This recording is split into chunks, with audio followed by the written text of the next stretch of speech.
선지자는 하나님께서 하나님의 백성들에게 말씀하실 때 그 말씀을 전하는 자로 하나님 세우신 사람이죠. 그래서 비유하자면 길의 안내자와 같습니다. 신호등 같기도 하고요. 또 어떤 때는 견인차 같은 역할을 하기도 합니다. 잘못된 길로 갔을 때 또 끌어주고 또 인도하는 그 역할을 선지자가 하는 것이죠. 그 길로는 가면 안 된다라고 가기 전에 분명히 하나님의 말씀을 전하기도 하지만 이미 그 길을 들어섰을 때 돌이키라. 그 길의 끝은 멸망이다. 그곳으로 가면 안 된다. 절절히 호소하고 또 외치고 어떻게든 하나님의 뜻대로 어긋난 백성들을 향해서 전하고 하나님 말씀을 전하고 이끌어오는 그 역할을 합니다. 그래서 에레미야 선지자는 온전히 하나님의 그 일들을 감당했기에 지칠 때도 있었고요. 또 눈물을 흘릴 때도 참 많이 있었습니다. 오늘 본문에도 보면 분명히 하나님께서 선지자를 통해 경고하시지만 그 경고를 무시하고 자꾸만 잘못된 길로 나아가는 하나님의 백성들의 모습이 나옵니다. 그래서 오늘 본문에 보면 길이라는 이 묘사가 참 여러 번 나옵니다. 그 길로 가지 말라.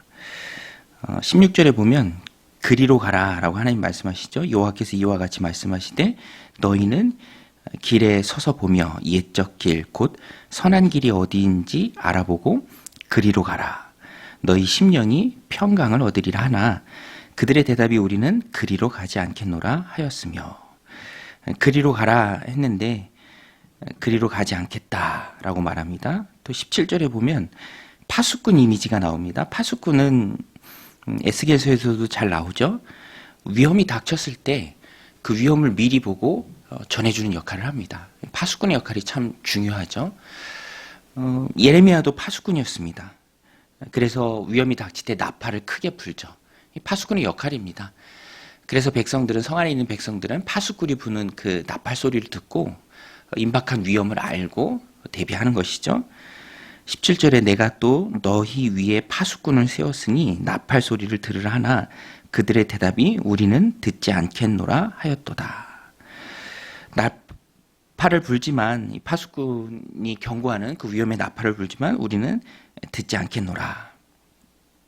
가지 않겠노라. 듣지 않겠노라. 이 유다 백성의 실상입니다. 그러면 그것에 대한 결과가 무엇입니까? 19절에 나옵니다. 땅이여 들으라. 내가 이 백성에게 재앙을 내리니 이것이 그들의 생각의 결과라.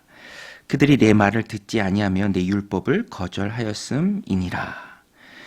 듣지 않은 결과, 가지 않은 결과 하나님께서 재앙이다라고 분명히 말씀하십니다. 그러면서 이스라엘 또 유다 백성들의 잘못된 행위를 하나님께서 꾸짖으십니다.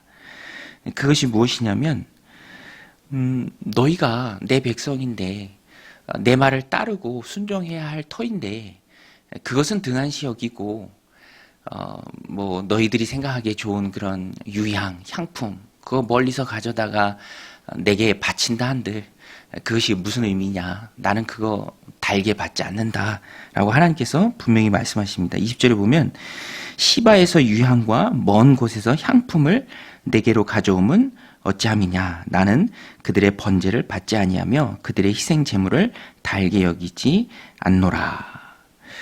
그래서 사무엘상 15장에 나오는 말씀과 똑같죠. 순종이 제사보다 낫고 듣는 것이 수양의 기름보다 낫다. 나는 너희가 내 말을 듣고 돌이키고 내가 원하는 그 선한 길로 가 평강을 누리기를 원하는 것이지 그것은 등한히 여긴 채 제사를 드리고 번제를 드리고 그것은 아무 의미가 없다. 이사야서에도 나오죠. 성애와 더불어 악을 행함을 내가 견디지 못하겠노라. 정성스러운 것을 바치지만 자신들 입장에서 정성스러운 것을 바치지만 여호와께 순종하지 않는 모습입니다. 그러니까 정작 여호와가 하나님께서 원하는 바를 행하지 않는 그런 모습이죠. 그래서 22절부터 보면 심판이 닥치는데요. 그들에게 임할 그런 심판에 대한 묘사입니다.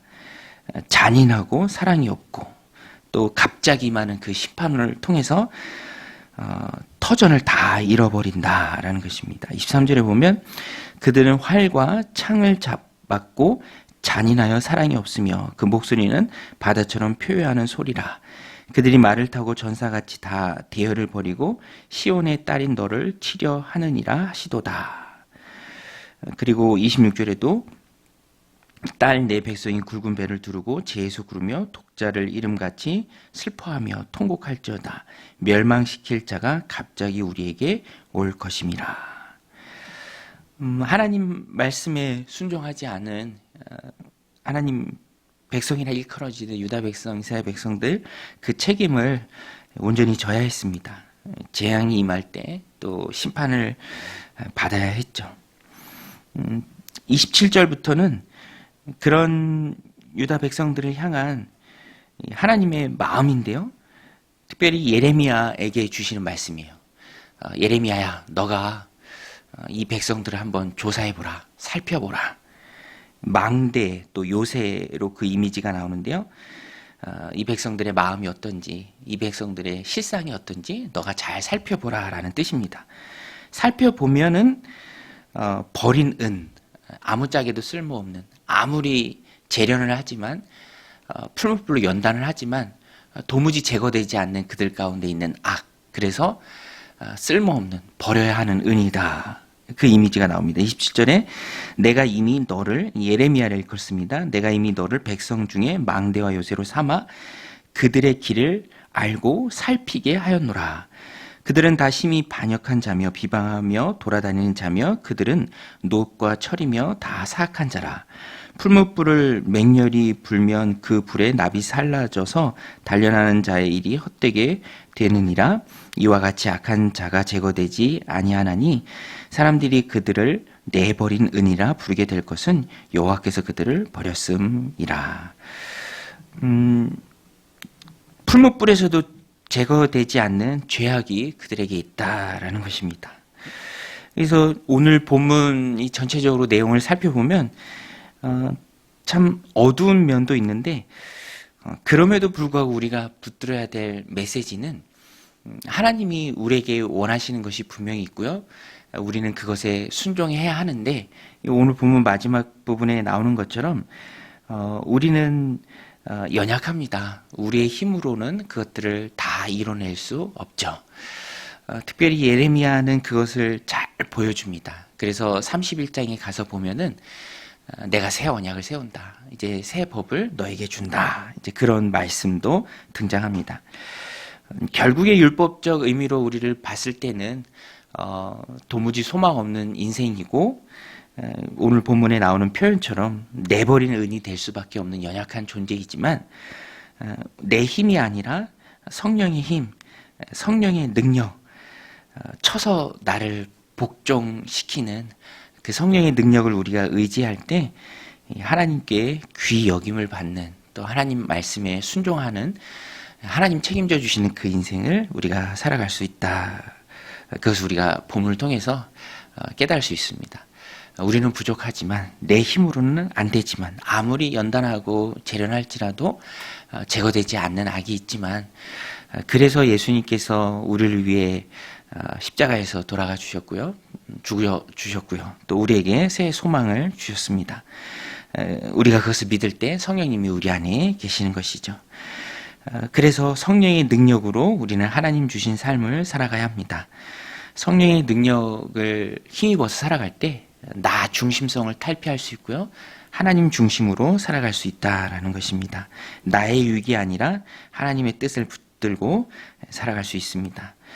우리는 연약하지만 우리 안에서 하나님의 뜻을 깨달아 알게 하시고 그 뜻을 붙들고 살아낼 수 있는 힘을 주시는 성령의 능력을 힘입어서 하나님이 소중히 여겨 주시고 또 하나님이 책임져 주시는 그리고 오늘도 하나님 말씀에 순종하고 하나님의 뜻을 분별하고 그것을 꼭 붙들고 이 땅 가운데 이루어내는 하나님의 귀한 백성들 다 되시기를 주님의 이름으로 간절히 축원드립니다. 우리 같이